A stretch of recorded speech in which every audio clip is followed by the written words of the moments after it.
Some men are born to good luck. All they do, or try to do, comes right. All that falls to them is so much gain. All their geese are swans, all their cards are trumps. Toss them which way you will, they will always, like poor puss, alight upon their legs, and only move on so much the faster. The world may very likely not always think of them as they think of themselves, but what care they for the world? What can it know about the matter? One of these lucky beings was my neighbour Hans. 7 long years he had worked hard for his master. At last he said, "Master, my time is up. I must go home and see my poor mother once more. So pray pay me my wages and let me go." And the master said, "You have been a faithful and good servant, Hans, so your pay shall be handsome." Then he gave him a lump of silver as big as his head. Hans took out his pocket handkerchief, put the piece of silver into it, threw it over his shoulder, and jogged off on his road homewards. As he went lazily on, dragging one foot after another, a man came in sight, trotting gaily along on a capital horse. "Ah," said Hans aloud, "what a fine thing it is to ride on horseback. There he sits, as easy and happy as if he was at home in the chair by his fireside. He trips against no stones, saves shoe leather, and gets on hardly knows how." Hans did not speak so softly, but the horseman heard it all, and said, "Well, friend, why do you go on foot, then?" "Ah," said he, "I have this load to carry. To be sure it is silver, but it is so heavy that I can't hold up my head, and you must know it hurts my shoulder sadly." "What do you say of making an exchange?" said the horseman. "I will give you my horse, and you shall give me the silver, which will save you a great deal of trouble in carrying such a heavy load about with you." "With all my heart," said Hans, "but as you are so kind to me, I must tell you one thing. You will have a weary task to draw that silver about with you." However, the horseman got off, took the silver, helped Hans up, gave him the bridle into one hand and the whip into the other, and said, "When you want to go very fast, smack your lips together loudly and cry, 'Chip!'" Hans was delighted as he sat on the horse, drew himself up, squared his elbows, turned on his toes, cracked his whip, and rode merrily off, 1 minute whistling a merry tune and another singing. After a time he thought he should like to go a little faster, so he smacked his lips and cried, "Chip!" and away went the horse full gallop, and before Hans knew what he was about, he was thrown off, and lay on his back by the roadside.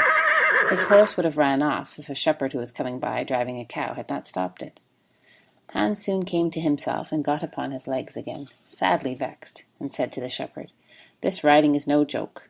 When a man has the luck to get upon a beast like this, and stumbles and flings him off as if it would break his neck. However, I'm off now once and for all. I like your cow now a great deal better than this smart beast that played this trick on me, and has spoiled my best coat you see in this puddle, which, by the by, smells not very like a nosegay. One can walk along at one's leisure behind that cow, keep good company, and have milk, butter, and cheese every day into the bargain. What would I give to have such a prize?" "Well," said the shepherd, "if you are so fond of her, I will change my cow for your horse. I like to do good to my neighbours, even though I lose by it myself." "Done!" said Hans merrily. "What a noble heart that good man has," thought he. Then the shepherd jumped upon the horse, wished Hans and the cow good morning, and rode away. Hans brushed his coat, wiped his face and hands, rested a while, and then drove off his cow quietly, and thought his bargain a very lucky one. "If I have only a piece of bread, and I certainly shall always be able to get that, I can, whenever I like, eat my butter and cheese with it, and when I am thirsty I can milk my cow and drink the milk, and what can I wish for more?" When he came to an inn he halted, ate up all his bread, and gave away his last penny for a glass of beer. When he had rested himself he set off again, driving his cow towards his mother's village. But the heat grew greater as soon as noon came on, till at last, as he found himself on a wide heath that would take him more than an hour to cross, he began to be so hot and parched that his tongue clave to the roof of his mouth. "I can find a cure for this," thought he. "Now I will milk my cow and quench my thirst." So he tied her to the stump of a tree, and held his leathern cap to milk into it, but not a drop was to be had. Who would have thought that this cow, which was to bring him milk and butter and cheese, was all that time utterly dry? Hans had not thought of looking into that. While he was trying his luck in milking and managing the matter very clumsily, the uneasy beast began to think him very troublesome, and at last gave him such a kick on his head as knocked him down, and there he lay long while senseless. Luckily a butcher came by, driving a pig in a wheelbarrow. "What is the matter with you, my man?" said the butcher, as he helped him up. Hans told him what had happened, how he was dry and wanted to milk his cow, but found the cow was dry too. Then the butcher gave him a flask of ale, saying, "There, drink and refresh yourself. Your cow will give you no milk, don't you see? She is an old beast, good for nothing but the slaughter-house." "Alas, alas," said Hans, "who would have thought it? What a shame to take my horse and give me only a dry cow. If I kill her, what will she be good for? I hate cow beef. It is not tender enough for me. If it were a pig now, like that fat gentleman you are driving along at his ease, one could do something with it. It would at any rate make sausages." "Well," said the butcher, "I don't like to say no when one is asked to do a kind neighbourly thing. To please you I will change and give you my fine fat pig for the cow." "Heaven reward you for your kindness and self-denial," said Hans, as he gave the butcher the cow, and taking the pig off the wheelbarrow, drove away, holding it by the string that was tied to its legs. So on he jogged, and all seemed now to go right with him. He had met with some misfortunes, to be sure, but he was now well repaid for all. How could it be otherwise with such a travelling companion as he had got at last? The next man he met was a countryman carrying a fine white goose. The countryman stopped to ask what was the o'clock, and this led to further chat, and Hans told him all his luck, how he had had so many good bargains, and how all the world went gay and smiling with him. The countryman then began to tell his tale, and said he was going to take the goose to a christening. "Feel," said he, "how heavy it is, and yet it is only 8 weeks old. Whoever roasts and eats it will find plenty of fat upon it. It has lived so well." "You're right," said Hans, as he weighed it in his hand. "But if you talk of fat, my pig is no trifle."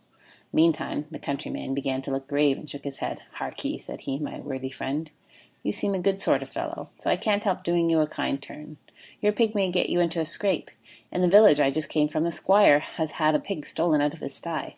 I was dreadfully afraid when I saw that you had got that squire's pig. If you have, and they catch you, it will be no good job for you. The least they will do will be to throw you into the horse pond. Can you swim?" Poor Hans was sadly frightened. "Good man," cried he, "pray get me out of this scrape. I know nothing of where this pig was either bred or born, but he may have been the squire's for aught I can tell. You know this country better than I do. Take my pig and give me the goose." "I ought to have something into the bargain," said the countryman. "Give a fat goose for a pig indeed. 'Tis not every one would do so much for you as that. However, I will not be hard upon you, as you are in trouble." Then he took the string in his hand, drove off the pig by his side, and while Hans went on the way homewards, free from care. "After all," thought he, "that chap is pretty well taken in. I don't care whose pig it is, but wherever it came from, it has been a very good friend to me. I have much the best of the bargain. First there will be a capital roast, then the fat will find me in goose grease for 6 months, and then there are all the beautiful white feathers. I will put them into my pillow, and then I am sure I shall sleep soundly without rocking. How happy my mother will be!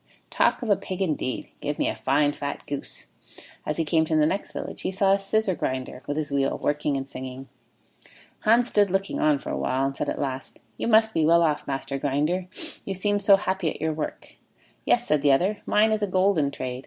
A good grinder never puts his hand into his pocket without finding money in it. But where did you get that beautiful goose?" "I did not buy it. I gave a pig for it."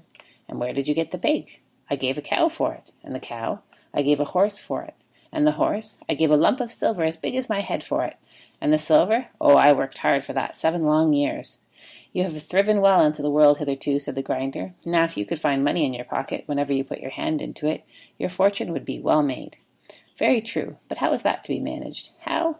Why, you must turn yourself into a grinder like myself," said the other.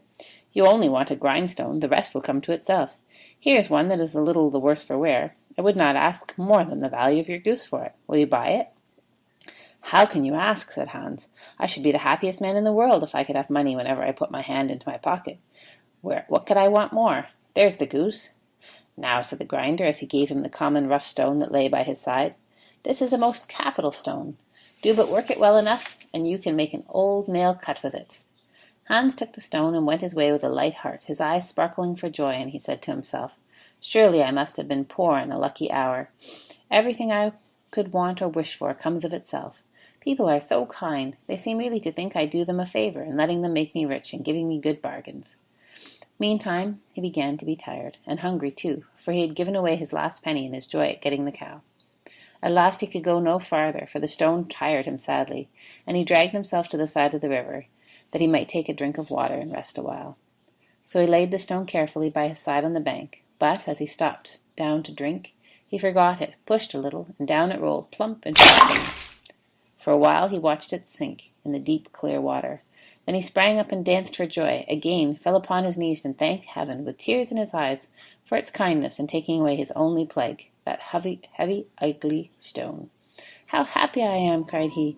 "Nobody was ever so lucky as I." Then he got, with a light heart, free from all his troubles, and walked on till he reached his mother's house. He told her how easy the road to good luck was.